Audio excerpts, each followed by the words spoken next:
Você poderia ter dúvidas sobre alguma coisa e discutir o assunto com Carnegie. Em um segundo, ele faria você ver que estava certo e acreditar absolutamente naquilo, ou poderia resolver suas dúvidas apontando as fraquezas. Essa qualidade de atrair e estimular os outros provinha da sua própria força. Os resultados de sua liderança foram notáveis. Nunca antes na história da indústria, imagino eu, existiu um homem que, sem entender os detalhes operacionais de seu negócio, sem nenhuma pretensão de conhecimento técnico em siderurgia ou engenharia, foi capaz de construir tamanho empreendimento. A capacidade de Carnegie de inspirar os homens repousava em algo mais profundo do que qualquer faculdade de julgamento. Na última frase, Schwab transmitiu um pensamento que corrobora a teoria do Mastermind, a que o autor deste curso atribuiu a fonte principal do poder de Carnegie. Schwab também confirmou a declaração de que Carnegie poderia ter o mesmo sucesso que teve no setor siderúrgico em qualquer outro negócio. É óbvio que seu negócio deveu-se ao entendimento de sua mente e das mentes de outros homens, e não ao mero conhecimento de siderurgia. Esse pensamento é grande consolo para aqueles que ainda não alcançaram sucesso marcante, pois mostra que sucesso é apenas uma questão de aplicar as leis e princípios à disposição de todos. E não esqueçamos que essas leis são plenamente descritas nas 16 lições desse curso. Carnegie aprendeu como aplicar a lei do Mastermind. Isso permitiu organizar as faculdades de sua mente e das mentes de outros homens, e coordenar o conjunto por trás de um objetivo principal definido.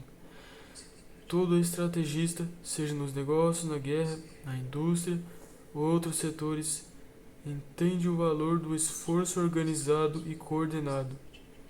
Todo estrategista militar entende o valor de semear divergência nas fileiras das forças adversárias. Por isso rompe o poder de coordenação. Durante a Primeira Guerra Mundial e a Segunda, muito se ouviu falar do efeito da propaganda, e não parece exagero dizer que as forças desorganizadas da propaganda foram muito mais destrutivas do que todas as armas explosivas. Um dos momentos mais decisivos da Primeira Guerra Mundial ocorreu quando os exércitos aliados foram colocados sob o comando do marechal francês Ferdinand Foch. Muitos militares bem informados afirmaram que esse movimento significou a diz para os exércitos adversários.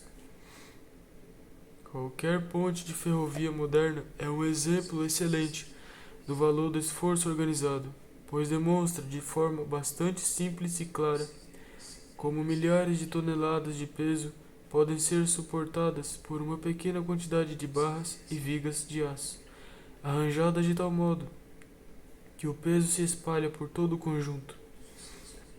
Houve uma vez um homem que tinha 7 filhos que viviam brigando entre si.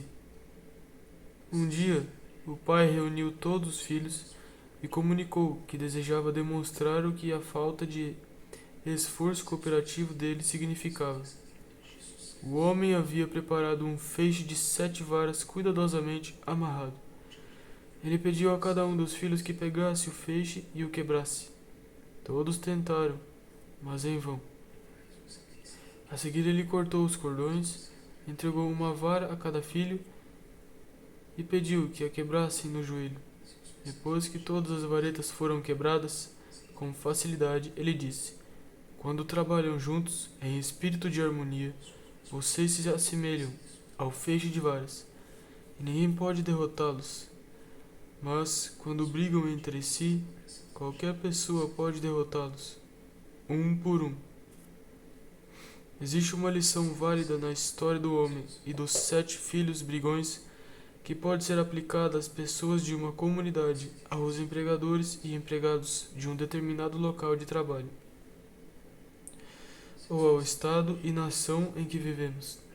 Esforço organizado pode tornar-se um poder, mas pode tornar-se também um poder perigoso, a menos que guiado com inteligência, sendo este o principal motivo para a 16ª lição desse curso, dedicar-se amplamente à descrição de como direcionar o poder do esforço organizado para que leve ao sucesso. Aquele tipo de sucesso baseado na verdade, justiça e equidade que leva à felicidade final. Uma das mais marcantes tragédias desta era de luta e loucura por dinheiro é o fato de tão pouca gente estar envolvida na atividade de sua preferência. Um dos objetivos desse curso é ajudar cada aluno a encontrar seu nicho particular no mercado de trabalho, onde prosperidade material e felicidade em abundância possam ser encontradas. Com esta finalidade, as várias lições do curso são habilmente planejadas para ajudar o aluno a fazer um auto-inventário e verificar que há aptidão latente e que forças ocultas estão adormecidas dentro de si.